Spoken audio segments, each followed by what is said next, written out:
Hello friends, তো আমি বৃষ্টিতে চলে আসলাম আজকে আবারও একটা নতুন রেসিপি নিয়ে। নতুন না, এটা পুরনোই রেসিপি। তো আমার কাছে আজকে নতুন, আমি ফার্স্ট টাইম এটা বানাবো। তো আজকে বানাচ্ছি এঁচোড়ের কোপ্তা। তো এর সঙ্গে একটুখানি চিংড়ি মাছ আর আলুও দেবো। তো তাই জন্য কারি আর বললাম না, তো একটু গা মাখা করে করব। তো প্রথমে আমি দেখো এগুলো সেদ্ধ করে নিয়েছি। এগুলো তোমাদেরকে দেখাইনি কারণ ভিডিওটা অনেক বড় হয়ে যাবে। এখানে একটা আলু আছে আর একটু এঁচোড় আছে, সেদ্ধ করে ভালো করে মেখে নিয়েছি। সাথে দিয়েছি একটু বেসন, লঙ্কা গুঁড়ো, হলুদ গুঁড়ো, জিরে গুঁড়ো, ধনে গুঁড়ো, আর দিয়ে দিয়েছি পরিমাণ মতো লবণ। দিয়ে একটা বলের আকারে এরকমভাবে শেপ দিয়েছি। তো ওগুলো প্রথমে ভালো করে তেল গরম করে কড়াইতে লাল লাল করে একটু ভেজে নিচ্ছি। আর দেখো আমি ওখানে বেটে রেখেছি আদা, রসুন আর পেঁয়াজের পেস্ট 1 চামচ করে বেটে নিয়েছি। আর রেখেছি পেঁয়াজ কুচি, আর একটা দুটো আলু কেটে নিয়েছি এরকম করে সাইজে। আর এখানে চিংড়ি মাছগুলো ধুয়ে নুন হলুদ মাখিয়ে রেখেছি। বলগুলো আমার ভাজা হয়ে এসছে, এগুলো তুলে নিয়ে এবার দিয়ে দিলাম ওই তেলের মধ্যেই কেটে রাখা আলুগুলো একটু নুন দিয়ে ঢাকা চাপা দিয়ে একটু ভেজে নিয়েছি, তাতে তাড়াতাড়ি সিদ্ধ হয়ে যায়, রান্না করতেও তাড়াতাড়ি হয়। তো আলুগুলো ভেজে নিয়েছি, এবার তুলে নেব। ওই তেলের মধ্যে দিয়ে দিলাম চিংড়ি মাছগুলো। তো চিংড়ি মাছটা একটু ভেজে নিয়ে ওগুলো তুলে নেব। তো এঁচোড়ের কোপ্তাকারি যাদের মনে হয় যে বাবা খুব ঝামেলার জিনিস, কিন্তু একদমই না, খুবই সহজ। তো আমিও ওটাই ভাবতাম, কিন্তু আজকে ফার্স্ট টাইম করলাম তো দেখলাম না, এমন কিছু খাটাখাটনি করতে হয়নি, খুব সহজে এটা হয়ে যায়। তো তোমরাও একদিন এরকমভাবে যারা বানাওনি বানিয়ে দেখবে, খুব তাড়াতাড়ি এটা হয়ে যাবে, বেশি টাইম লাগবে না। এঁচোড় চিংড়ি করতে যে টাইমটা লাগবে তার থেকে হয়তো একটু বেশি লাগবে, কারণ বলগুলো একটু ভাজতে হয়। তো এই যে তারপরে ফোড়নে দিয়ে দিয়েছি গোটা জিরে, তেজপাতা, শুকনো লঙ্কা আর দারচিনি একটা, আর দিয়ে দিয়েছি 2টো এলাচ ফাটিয়ে। এবার দিয়ে দিলাম পেঁয়াজ কুচি। তো পেঁয়াজ কুচিগুলো একটু লাল লাল করে ভেজে নেব।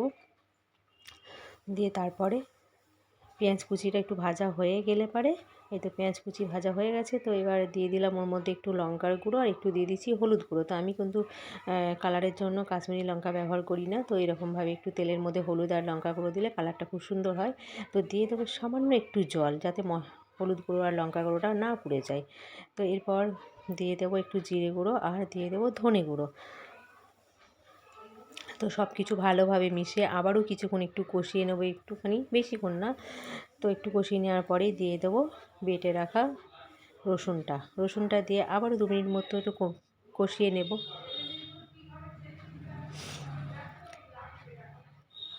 রসুন বাটাটা দিয়ে একটু ভালো করে এর সাথে মিশিয়ে একটু কষিয়ে নেব। তারপরেই দিয়ে দেবো আদা বাটা আর দিয়ে দেবো পেঁয়াজ বাটাটা। তো এটা সব কিছু ভালোভাবে একসাথে মিশিয়ে আবার একটু কষিয়ে নেব। তো মশলা থেকে তেল এখনই ছাড়তে শুরু করে দিয়েছে দেখো।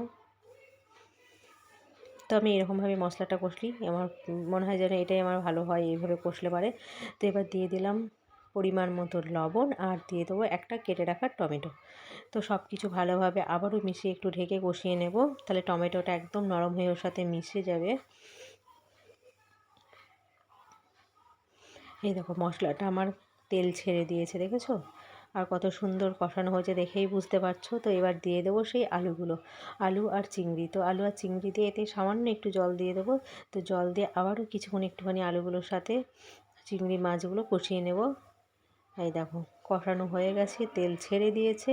তো এবার আমি এখানে গরম জল বসিয়ে দিয়েছিলাম। তো গরম জলটা দিলে বেশ ভালো হয়, তাড়াতাড়ি। দেখেছো, গরম জল দেওয়ার সাথে সাথে এটা ফুটতে আরম্ভ করে যায়, তো এর স্বাদটাও নাকি ভালো থাকে। তো গরম জল দিয়ে দিলাম, তো একটুখানি ফুটে উঠবে। তো তারপরে আমি এই কোপ্তাগুলো দিয়ে দেবো। তো কোপ্তাগুলো দেওয়ার পরে কিন্তু বেশিক্ষণ রান্না করব না, একটু সামান্য রান্না করব, মিনিট 5-7। তারপরে এগুলো একটু নরম হয়ে যাবে, তো তারপরে ঢেকে রেখে দেবো। তো ওতেই হয়ে যাবে রান্নাটা, কারণ বেশি ফোটালে তো আবার যদি এগুলো ছেড়ে যায় তো তখন আর ভালো লাগবে না। তো দেখো আমি কোপ্তাগুলো দিয়ে কিছুক্ষণ রান্না করে এটা ঢেকে রেখে দিয়েছিলাম। তো নামানোর বন্ধ করার আগে গ্যাসটা একটু গরম মশলার গুঁড়ো উপর থেকে ছড়িয়ে দিয়েছি। আবার একটু পছন্দ যদি কেউ করো ঘিও দিতে পারো। তো কেমন লাগলো আজকে আমার রান্নাটা বলো সবাই।